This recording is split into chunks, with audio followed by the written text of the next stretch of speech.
Well, actually, a little bird told me this was going to be a good one. It was John Cena against Solo Sikoa. And by the way, did you notice Paul did not come out with Solo? He saved that for the end.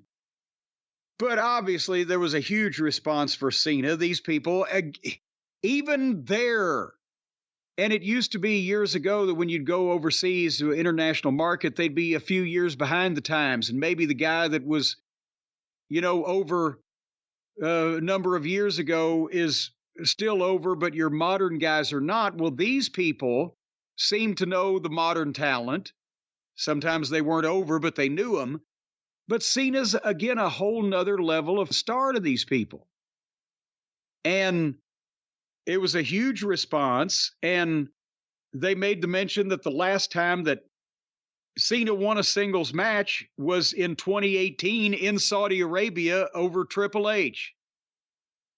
So, I guess they haven't seen him in a while over there.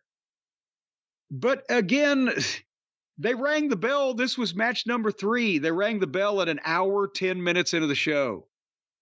So this is taking a while to develop.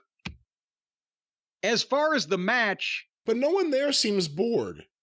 Well, no, because they're seeing something they never get to see. And it's like the Wembley crowd. They're seeing the big event that they, only rarely get a chance to see, and they're into all of that. But for us folks here at home watching on television in the United States of America, and having been longtime wrestling fans, this shit takes a fucking while to watch. It's slower paced and slower developing than any wrestling product that we've ever experienced in our lifetimes, isn't it, Brian? I mean, if you went back to the 40s and the early days of television, but even then they didn't have 10 minutes of entrance on television. They had a 10-minute headlock. So you want to watch them squeeze or you want to watch them walk? Anyway, for what was supposed to be done for an accomplishment of a point, building for the future, etc., this was probably the best match on the show. It was not the best match in terms of excitement because John Cena's a movie star. And he can't go out there and fucking take risks on killing himself because he's got other fish to fry. But what he did do was use his stardom in the wrestling business and his celebrity and star power to get a young guy over. And the match made sense, but it was safe. He ducked and avoided the spike. He worked on Solo's hand and arm, trying to neutralize the spike. Again, he remembers his Rip Rogers training. That's the first thing that you would do. Try to go after the guy's hand if he uses a fucking thumb as a weapon. And then Solo stopped him, and Cena sold and fought back from underneath, but made Solo the monster. And they kept going back to Solo trying to spike him, but John would escape in the nick of time. And then finally made a comeback, 5-knuckle shuffle, crossbody off the top, 2 count, rock bottom 2 count. He's looking good.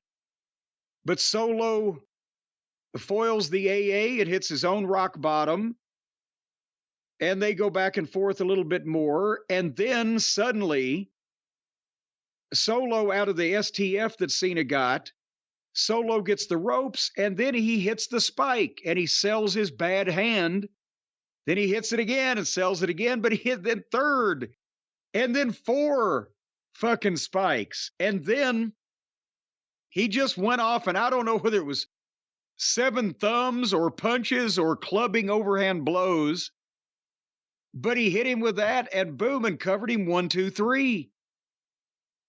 And that was pretty fucking decisive. They put Solo over as a monster killer, and the spike beat the bejesus out of John Cena, the greatest of all time.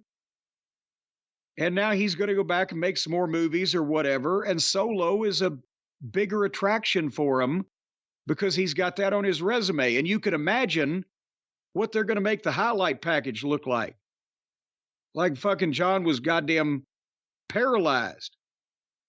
So It wasn't an exciting match, but it was the best match for getting something accomplished and the absolute right finish. And a big superstar agreeing to do it because it was best for business. You couldn't have put someone over better than John Cena did there. And Solo is probably the guy to do something like that for. He's been used seriously.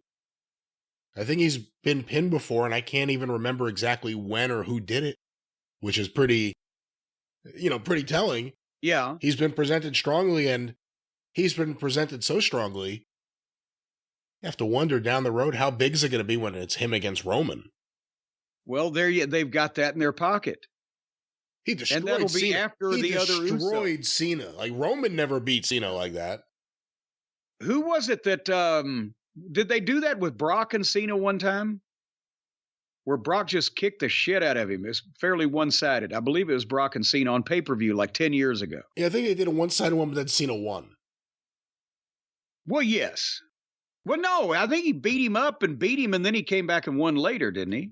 Well, I don't know. We have to go back and check the files. Have Kippelman do a search on that. You got that, Kippelman? And then Cena got an ovation and got to wave goodbye and walk out on his own power, but he was selling the throat and selling the beating the whole way.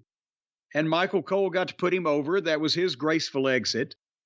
But that was, that was about as good a deal as you could do.